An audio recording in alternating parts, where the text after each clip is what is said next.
It's day 2 at the Grand Prairie Stampede. Mark Sutherland flies through the first turn, but something goes horribly wrong.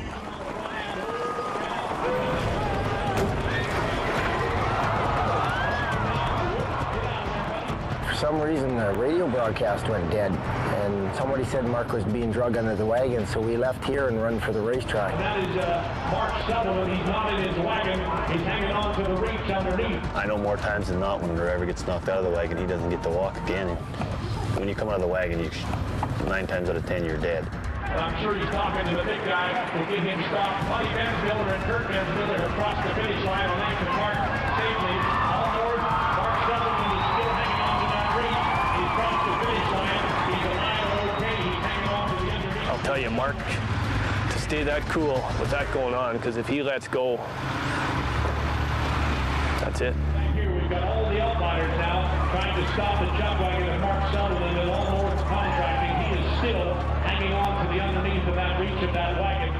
Mark has clung to his undercarriage, just inches above the ground, for over a minute. Quick thinking. This is one tough kid, and I, in 35 years of being on the track, 25 of them being a track announcer, have never seen anything like this in my life.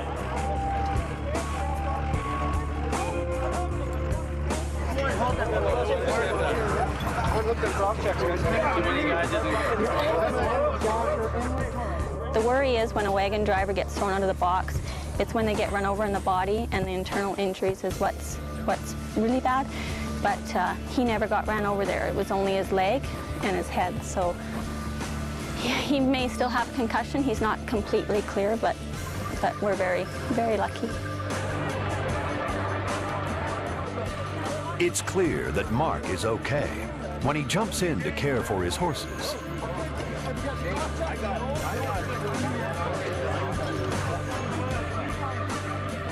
It's just an emotional relief that he is all right, even though I felt he was going to be okay. Mark's mother, Debbie, isn't so sure. She finds him on the track. I was hung around the line with my foot. Oh, sorry. I have my field glasses on everything happening out there, and it looks to me like Mr. Sutherland is up and okay. All his horses are up and okay. Wow.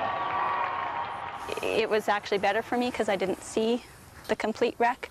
Our daughter was sitting up on the hill right by the wreck, and she's seen the whole wreck, and it was pretty devastating for her. You know how many times I've seen your grandpa go upside down and inside out? He always came out. I believe you know what the whole is. You know, I've been there. I've seen Dad in some wrecks, and anyone with children has been scared enough watching them do something crazy, or, you know, having them walk away from you or something in a mall, or I felt it, and I knew what they were feeling, but I knew I was okay. Back at the barns, Kelly inspects Mark's harness, and the culprit is found. That's where she broke. Snapped off right there. Look at that. The whole thing started with restless horses and a broken buckle. Mark's team was out of control from the start, and there was nothing Mark could do. I had to stop that outfit or my horses were going to get hurt.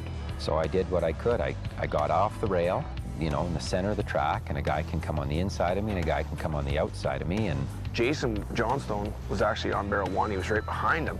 And there was enough room at one point where Jason kind of could send him through there because he couldn't go outside. He didn't have enough time. And he put his horses right along the rail.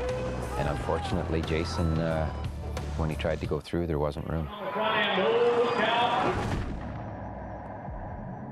His wagon goes down to the right. Mark goes to the left. He falls out, takes the lines with him, which turned out to be a good thing.